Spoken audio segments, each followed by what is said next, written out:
என்ன கொஞ்சம் அதோட சுத்த வச்சா ரிங்கா ரிங்கா.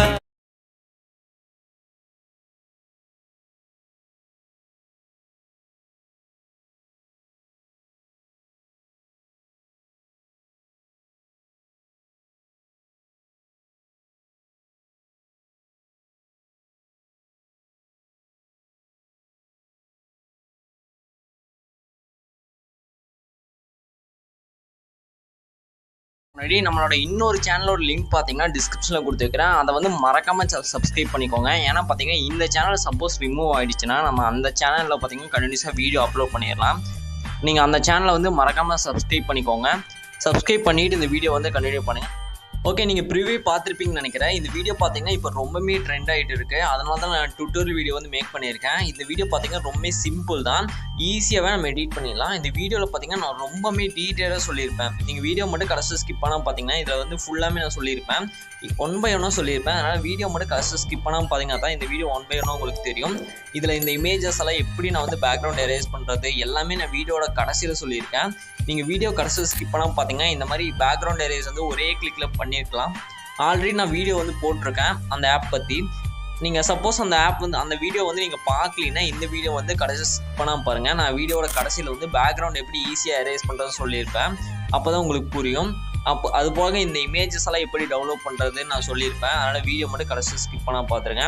வீடியோக்குள்ளே போகிறதுக்கு முன்னாடி நீங்களும் நம்ம சேனல் சப்ஸ்கிரைப் பண்ணாமல் இந்த வீடியோ பார்த்துட்டு இருந்தீங்கன்னா மறக்காமல் சப்ஸ்கிரைப் பண்ணிவிட்டு இந்த வீடியோ கண்டினியூ பண்ணுங்கள். ஓகே, இப்போ டேரெக்டாக வீடியோக்குள்ளே போகலாம். ஃபஸ்ட்டு இந்த வீடியோ கீழே பார்த்தீங்கன்னா ஒரு ப்ரீசெட் இருக்கும். அந்த ப்ரீசெட் இம்போர்ட் பண்ணிவிட்டு இதில் 3D ஆப்ஷன் வந்து எப்போ போல் எனேபிள் பண்ணிடுங்க. ரைட் சைட் பார்த்தீங்கன்னா ஒரு ஸ்க்ரீன் மாதிரி ஒரு ஐக்கான் இருக்கும், ஸ்கொயர் மாதிரி. அதை கிளிக் பண்ணிவிட்டு கேமரா மாதிரி ஒரு ஆப்ஷன் இருக்கும், அதை கொடுத்தீங்கன்னாவே 3D ஆப்ஷன் வந்து எனேபிள் ஆகிரும். அவ்வளோதான். இதை வந்து ப்ரீசெட் இம்போர்ட் பண்ணிட்டு ஃபஸ்ட்டு இதை வந்து சேஞ்ச் பண்ணிக்கோங்க. நெக்ஸ்ட் நீங்கள் என்ன பண்ணுறேன்னு நான் சொல்கிறேன். நெக்ஸ்ட்டு டெக்ஸ்ட் இருக்கும், அந்த டெக்ஸ்ட்டை செலக்ட் பண்ணிட்டு எடிட் டெக்ஸ்ட்னு கீழே ஒரு ஆப்ஷன் பார்த்தீங்கன்னா வரும். அந்த ஆப்ஷனில் வந்து போய்க்கோங்க. இது பார்த்தீங்கன்னா நீங்கள் ரெண்டாவதாக பண்ண வேண்டியது. இப்போ மேலே பார்த்தீங்கன்னா வியூ ஆல் ஃபாண்ட்ஸ்னு ஒரு ஆப்ஷன் தெரியுதா, அதை வந்து செலக்ட் பண்ணிக்கோங்க. அதை செலக்ட் பண்ணிட்டீங்கன்னா நீங்கள் வச்சிருக்க எல்லா ஃபாண்ட்டும் வந்து இதில் வந்து ஷோ ஆகும். நீங்கள் பார்த்தீங்கன்னா தெரியும். இதில் மேலே 3 லைன் பார்த்தீங்கன்னா இருக்கும். அந்த 3 லைனை வந்து ஜஸ்ட் கிளிக் பண்ணிக்கோங்க. 3 லைனை செலக்ட் பண்ணிட்டீங்கன்னா இம்போர்ட் ஃபாண்ட்ஸ்னு ஒரு ஆப்ஷன் வந்து இதில் வந்து வரும். அதை வந்து கிளிக் பண்ணிக்கோங்க. இம்போர்ட் ஃபாண்ட்ஸ் கொடுத்தீங்கன்னா நீங்கள் வச்சிருக்க ஃபைல் மேனேஜர் வந்து இதில் வந்து ஓப்பன் ஆயிரும். இதில் வந்து நீங்கள் டவுன்லோட் பண்ணி வச்சிருக்க ஃபாண்ட்டை வந்து செலக்ட் பண்ணிக்கோங்க. நான் யூஸ் பண்ணியிருக்க ஃபாண்ட்டோட லிங்க் பார்த்தீங்கன்னா டிஸ்கிரிப்ஷன் வந்து கொடுத்துருக்கேன். அதை டவுன்லோட் பண்ணிட்டு அதை வந்து இங்கே செலக்ட் பண்ணிக்கோங்க. இப்போ பார்த்தீங்கன்னா இந்த 2 ஃபாண்ட் தான். இதை வந்து டேரெக்டாக நீங்கள் செலக்ட் பண்ணிவிட்டு மேலே செலக்ட் இருக்கும், அதை கொடுத்துருங்க. இப்போ பார்த்தீங்கன்னா தெரியும் ஃபாண்ட் வந்து இம்போர்ட் ஆகிடுச்சு. இதுக்கப்புறம் நீங்கள் ஃபாண்ட் வந்து சேஞ்ச் பண்ணிக்கலாம் ஈஸியாக. இம்போர்ட் பண்ணதுக்கப்புறம் ஃபாண்ட் வந்து நீங்கள் சேஞ்ச் பண்ணிக்கலாம்.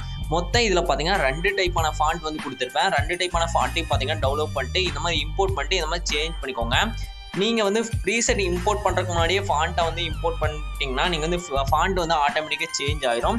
சப்போஸ் நீங்கள் வந்து ப்ரீசெட் இம்போர்ட் பண்ணதுக்கப்புறம் தான் ஃபாண்ட் ஆட் பண்ணுறீங்கன்னா நீங்கள் இந்த மாதிரி ஒவ்வொரு டெக்ஸ்ட்டுக்காக போய் சேஞ்ச் பண்ணுற மாதிரி இருக்கும். ஜஸ்ட்டு பார்த்தீங்கன்னா அந்த டெக்ஸ்ட்டை செலக்ட் பண்ணிட்டு நீங்கள் போய் ஃபாண்ட் வந்து மேலே சேஞ்ச் பண்ணுற மாதிரி இருக்கும்.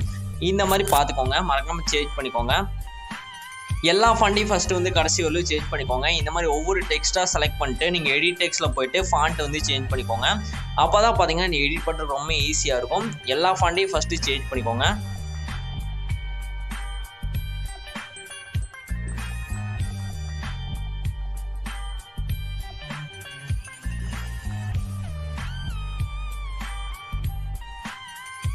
ஓகே, இந்த மாதிரி பார்த்தீங்கன்னா நீங்கள் ஒவ்வொரு டெக்ஸ்ட்டாக செலக்ட் பண்ணிக்கோங்க. சப்போஸ் நீங்கள் ப்ரீசெட் இம்போர்ட் பண்ணுறதுக்கு முன்னாடியே ஃபாண்ட் இம்போர்ட் பண்ணிட்டீங்கன்னா எந்த ப்ராப்ளமும் இல்லை, ஆட்டோமேட்டிக்காக ஃபாண்ட் வந்து சேஞ்ச் ஆகிருக்கும். நீங்கள் வந்து ப்ரீசெட் இம்போர்ட் பண்ணிட்டு தான் ஃபாண்ட்டே இம்போர்ட் பண்ணுறீங்கன்னா இந்த மாதிரி சேஞ்ச் பண்ணிக்கோங்க மறக்காமல். ஓகே, இப்போ நான் எக்ஸாம்பிளுக்காக சில டெக்ஸ்ட்டுக்கு மட்டும் சேஞ்ச் பண்ணி காமிச்சிருக்கேன். நீங்கள் வந்து கடைசி வரலும் சேஞ்ச் பண்ணிக்கோங்க. நெக்ஸ்ட்டு என்ன பண்ணுறதுன்னு பார்க்கலாம். நெக்ஸ்ட் அப்படியே மேலே ஸ்க்ரால் பண்ணிட்டு வந்தீங்கன்னா மெயின் இமேஜ் இருக்கும். அந்த மெயின் பைக் இமேஜ் பார்த்தீங்கன்னா இருக்கும்.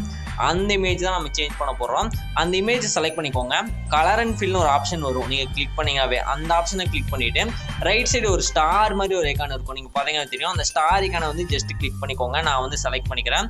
செலக்ட் பண்ணிவிட்டு உங்களுக்கு தேவையான இமேஜை வந்து நீங்கள் ரீப்ளேஸ் பண்ணிக்கோங்க. இந்த ப்ரீசெட் ஃபுல்லாமே நான் வந்து பிளர்ரான இமேஜ் தான் கொடுத்துருப்பேன். ஏன்னா பார்த்தீங்கன்னா அப்போ தான் பார்த்தீங்கன்னா உங்களால் ப்ரீசெட் இம்போர்ட்டே பண்ண முடியும். அதனால தான் நான் அதாவது கம்ப்ரஸ் பண்ணி நான் கொடுத்துருக்கேன். இதோட ஒரிஜினல் குவாலிட்டியோட இமேஜ் பார்த்தீங்கன்னா டிஸ்கிரிப்ஷனில் வந்து கொடுத்துருக்கேன். எல்லா இமேஜுமே நீங்கள் பார்த்தீங்கன்னா தெரியும். மேலே சில ஐகான்ஸ் எல்லாம் இருக்கும், அதாவது பைக்கோட டூல்ஸ் எல்லாம் இருக்கும். அந்த டூல்ஸ் எல்லாமே ஃபுல் ஹெச்டி குவாலிட்டியில் நான் டிஸ்கிரிப்ஷனில் கொடுத்துருக்கேன். நீங்கள் அதை மறக்காமல் டவுன்லோட் பண்ணிட்டு அதை வந்து ரீப்ளேஸ் பண்ணிடுங்க. ஏன்னா நான் பார்த்தீங்கன்னா இதில் கொடுத்துருக்க எல்லா இமேஜும் பார்த்தீங்கன்னா நான் வந்து கம்ப்ரஸ் பண்ணி தான் கொடுத்துருப்பேன். அப்போ நான் எதுக்கு கம்ப்ரஸ் பண்ணி கொடுத்துருக்கேன்னா உங்களால் அப்போ தான் பார்த்தீங்கன்னா ப்ரீசெட் இம்போர்ட் பண்ண முடியும். அதனால தான் கொடுத்துருக்கேன். நெக்ஸ்ட்டு பார்த்தீங்கன்னா இப்போ பைக்கோட இமேஜ் வந்து ஆட் பண்ணியாச்சு. நெக்ஸ்ட்டு பார்த்தீங்கன்னா அந்த டூல்ஸ் எல்லாம் இருக்கும் பார்த்தீங்கன்னா தெரியும், பைக்கோட டூல்ஸ் எல்லாம் அதோட பிஎன்ஜிஸும் மேலே இருக்கும். அதையும் செலக்ட் பண்ணிக்கோங்க. செலக்ட் பண்ணிட்டு எகைன் கலர் அண்ட் ஃபில் அதே பார்த்து தான், அதாவது அதே பட்டன் தான், கலர் அண்ட் ஃபில்ல போயிட்டு எகெயின் பார்த்தீங்கன்னா அந்த பைக்கோட டூல்ஸ் வந்து 1 by 1 நீங்கள் வந்து செலக்ட் பண்ணிக்கோங்க. இதுவும் பார்த்தீங்கன்னா நான் கம்ப்ரஸ் பண்ணி தான் இந்த ப்ரீசெட்டில் ஆட் பண்ணியிருப்பேன். இதோட ஹெச்டி குவாலிட்டியாக பார்த்தீங்கன்னா டிஸ்கிரிப்ஷனில் கொடுத்துருக்கேன், எல்லாமே கொடுத்துருப்பேன், நீங்கள் டவுன்லோட் பண்ணிக்கோங்க. இப்போ பார்த்தீங்கன்னா தெரியும், இப்போ வந்து 1 by 1 அந்த பைக்கோட டூல் வந்து செலக்ட் பண்ணிக்கோங்க. இந்த வீடியோ பார்த்தீங்கன்னா இப்போ ரொம்பவே ட்ரெண்ட் ஆகிட்டு இருக்கு. அதனால தான் பார்த்தீங்கன்னா நான் வந்து இதெல்லாம் கலெக்ட் பண்ணி நான் வந்து வீடியோ போட்டிருக்கேன். இப்போ வந்து இந்த பைக்கோட டூல் பார்த்தீங்கன்னா நீங்கள் ஒவ்வொன்றா செலக்ட் பண்ணிக்கோங்க. இப்போ நீங்கள் ஸ்க்ரால் பண்ணிகிட்டே வந்தீங்கன்னா நான் ஆட் பண்ணி வச்சுருப்பேன், ஆனால் அதில் கம்ப்ரஸ் பண்ணி தான் ஆட் பண்ணியிருப்பேன். அதனால் நீங்கள் கண்டிப்பாக சேஞ்ச் பண்ணிக்கோங்க, இல்லைனா பிளர்ராக இருக்கும். ஓகே, இப்போ ஒவ்வொரு டூலாக இந்த மாதிரி சேஞ்ச் பண்ணிக்கோங்க. நீங்கள் அப்படியே ஸ்க்ரால் பண்ணிட்டு வந்தீங்கன்னாவே உங்களுக்கு அந்த பிஎன்ஜி இமேஜ் வந்து தெரிஞ்சிடும். அந்த இமேஜை செலக்ட் பண்ணிட்டு கலர் அண்ட் ஃபில் போயிட்டு இந்த மாதிரி ஒவ்வொரு டூலாக நீங்கள் வந்து சேஞ்ச் பண்ணிக்கோங்க. ஓகே, இது வந்து நான் கொடுக்குற டூல் வச்சு தான் எடிட் பண்ண அவசியம் இல்லை, நீங்கள் எந்த டூல் வேணால் டவுன்லோட் பண்ணிக்கலாம். ஓகே, டவுன்லோட் பண்ணிவிட்டு பேக்ரவுண்ட் வந்து மறக்காம எரேஸ் பண்ணிடுங்க. இப்போ வந்து நான் கொடுக்குறதே பார்த்தீங்கன்னா பேக்ரவுண்ட் வந்து எரேஸ் ஆகாமல் சப்போஸ் வந்துச்சுன்னா நீங்கள் வந்து பேக்ரவுண்ட் வந்து எரேஸ் பண்ணிக்கணும். அதை எப்படி பண்ணுறது நான் வீடியோவோட கடைசியில் சொல்லியிருக்கேன்.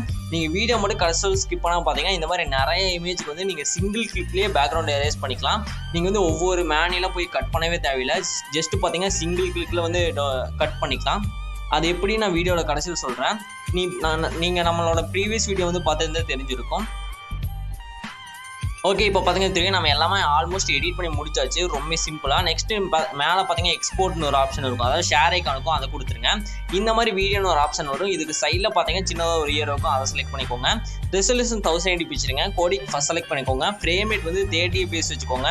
குவாலிட்டி ஃபுல்லாக வச்சுருங்க. இதெல்லாம் செலக்ட் பண்ணிட்டு கீழே பார்த்தீங்கன்னா எக்ஸ்போர்ட்னு ஒரு ஆப்ஷன் பார்த்தீங்கன்னா தெரியும், அந்த ஆப்ஷனை கொடுத்தீங்கன்னாவே இந்த வீடியோ வந்து எக்ஸ்போர்ட் ஆயிடும். ஓகே ஃப்ரெண்ட்ஸ், இந்த வீடியோ அவ்வளோதான். இப்போ நம்ம பார்த்தீங்கன்னா ஃபைனலாக நான் சொல்லியிருப்பேன் பேக்ரவுண்ட் வந்து எரேஸ் பண்ணுறது எப்படி நான் சொல்கிறேன்னு, அதை வந்து எப்படி பண்ணுறதுன்னு பார்க்கலாம். அதெல்லாம் நான் வீடியோ கடைசியில் ஸ்கிப் பண்ணாமல் பாருங்கள், ரொம்ப யூஸ்ஃபுல்லாக இருக்கும். நீங்கள் ஈஸியாக பேக்ரவுண்ட் எரேஸ் பண்ணிக்கலாம். இப்போ நீங்கள் என்ன பண்ணுறீங்கன்னா நெட்வொர்க் ஆன் பண்ணிவிட்டு ப்ளே ஸ்டோரில் போய்ட்டு ஃபோட்டோ ரூம்னு ஒரு அப்ளிகேஷன் இருக்கும், அந்த அப்ளிகேஷனை வந்து டவுன்லோட் பண்ணிக்கோங்க. ஃபோட்டோ ரூம்னு இருக்கும், அந்த அப்ளிகேஷன் டவுன்லோட் பண்ணிட்டு அந்த அப்ளிகேஷன் வந்து ஓப்பன் பண்ணிக்கோங்க.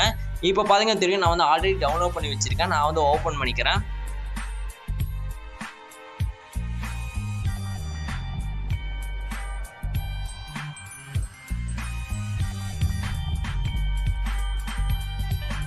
ஓகே, அதோட இன்டர்ஃபேஸ் இந்த மாதிரி தான் இருக்கும். இதில் ஸ்டார்ட் ஃப்ரம் ஃபோட்டோ கொடுத்துட்டு நீங்கள் வந்து எந்த இமேஜ் வந்து பேக்ரவுண்ட் எரேஸ் பண்ணணும்னு நினைக்கிறீங்களோ அந்த இமேஜை ஜஸ்ட் ஒரே ஒரு கிளிக் மட்டும் பண்ணுங்கள். இப்போ எக்ஸாம்பிளுக்கு நான் இந்த பைக் இமேஜ் வந்து ஜஸ்ட் கிளிக் பண்ணுறேன். இப்போ பார்த்தீங்கன்னா தெரியும், அதே ஸ்கேன் பண்ணிவிட்டு அதே பேக்ரவுண்ட் எரேஸ் பண்ணி நம்மளுக்கு ஈஸியாக கிடச்சிருச்சு. இப்போ கீழே டிரான்ஸ்பரண்ட் ஒரு ஆப்ஷன் பார்த்தீங்கன்னா இருக்கும், அந்த ஆப்ஷன் வந்து ஜஸ்ட் கிளிக் பண்ணிக்கோங்க. டிரான்ஸ்பரண்ட் வந்து கொடுத்தீங்கவே போதும். டிரான்ஸ்பரண்ட் கொடுத்துட்டு அதில் சேவ் டு எக்ஸ்போர்ட்னு ஒரு ஆப்ஷன் இருக்கும், இந்த ஆப்ஷன் வந்து கொடுத்துருங்க. எக்ஸ்போர்ட் கொடுத்துட்டு நெக்ஸ்ட்டு சேவ் டு கேலரின்னு ஒரு ஆப்ஷன் இருக்கும், அதை கொடுத்தீங்கன்னாவே இந்த இமேஜ் வந்து சேவ் ஆயிரும். இப்போ உங்களுக்கு புரிஞ்சுட்டுன்னு நினைக்கிறேன் எப்படி வந்து ஈஸியாக பேக்ரவுண்ட் எரேஸ் பண்ணுறதுன்னு. ஓகே ஃப்ரெண்ட்ஸ், இந்த வீடியோ அவ்வளோதான். இந்த வீடியோ உங்களுக்கு பிடிக்கும் நினைக்கிறேன். அடுத்த ஒரு சூப்பரான வீடியோவில் பார்க்கலாம். பாய்.